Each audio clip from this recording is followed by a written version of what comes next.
Municipal ఎన్నికల్లో సత్తా చాచిన హస్తం పార్టీ హైదరాబాద్పై దృష్టి పెట్టిందా? రాజధానిలో అద్భుతాలు చేసేందుకు సీఎం వ్యూహాలు రచించారా? గ్రేటర్పై పట్టుకు రేవంత్ ఏం చేయబోతున్నారు?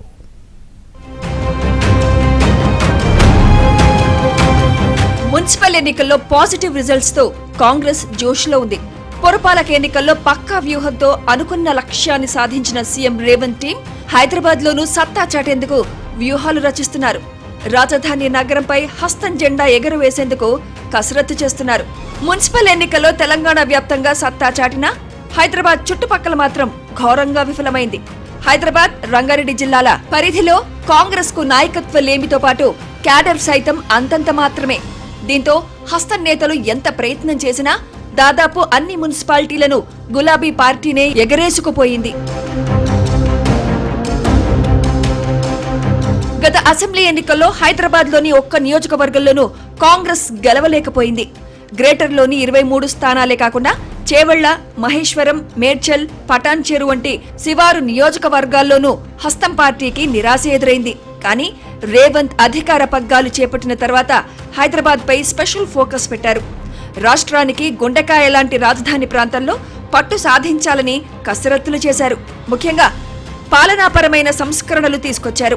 ఓఆర్ఆర్ వరకు విస్తరించి ఉన్న ప్రాంతాలను జీహెచ్ఎంసీలో విలీనం చేశారు. అలాగే పాలనా సౌలభ్యం కోసం 3 కార్పొరేషన్లుగా విభజించారు. స్పెషల్ ఆఫీసర్లను నియమించారు.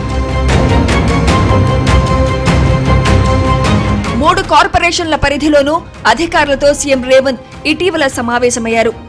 అభివృద్ధి ప్రణాళికలు ఎలా ఉండాలో అధికారులకు సూచించారు. జీహెచ్ఎంసీ కాలపరిమితి ముగియడంతో త్వరలోనే ఎన్నికలు జరపాల్సి ఉంటుందని అధికారులకు సీఎం చెప్పినట్టు తెలుస్తోంది. త్వరలోనే తాను ప్రతి జోన్లో పర్యటిస్తానని, సమస్యలుంటే అధికారులపై చర్యలు తప్పవని హెచ్చరించినట్లు సమాచారం. 3 కార్పొరేషన్ల పరిధిలో శానిటేషన్, ట్రాఫిక్ వంటి సమస్యలకు శాశ్వత పరిష్కారం చూపాలని ఆదేశించారు. కమిషనర్లు, జోనల్ కమిషనర్లు ఖచ్చితంగా ఫీల్డ్లో ఉండాలని రేవంత్ సూచించారు. ఇక హైదరాబాద్ లో నాయకత్వలేమి కాంగ్రెస్ ను ఉక్కిరిబిక్కిరి చేస్తోంది. దీన్ని అధిగమించేందుకు సీఎం రేవంత్ ప్రత్యేక ప్లాన్ చేస్తున్నట్లు సమాచారం. గ్రేటర్ కాల పరిమితి ముగిసినా అభివృద్ధి కార్యక్రమాలు పెద్ద ఎత్తున చేపట్టాలని నిర్ణయించారు. ఇదే సమయంలో పార్టీని బలోపేతం చేయాలని సీఎం భావిస్తున్నారు. పార్టీలో చేరికలను ప్రోత్సహించాలని హస్తం నేతలకు దిశానిర్దేశం చేశారు. 2 నెలల్లో పరిస్థితిని పూర్తిగా అదుపులోకి తెచ్చుకొని ఎన్నికలకు వెళ్లాలని సీఎం భావిస్తున్నట్లు తెలుస్తోంది. గ్రేటర్ హైదరాబాద్ ఎన్నికల కోసం సీఎం రేవంత్ కసరత్తులు మొదలుపెట్టారు. కాంగ్రెస్ కు ఎమ్మెల్యేలే లేని రాజధాని నగరంలో సీఎం అనుకున్న టార్గెట్ రీచ్ అవుతారో లేదో చూడాలి మరి.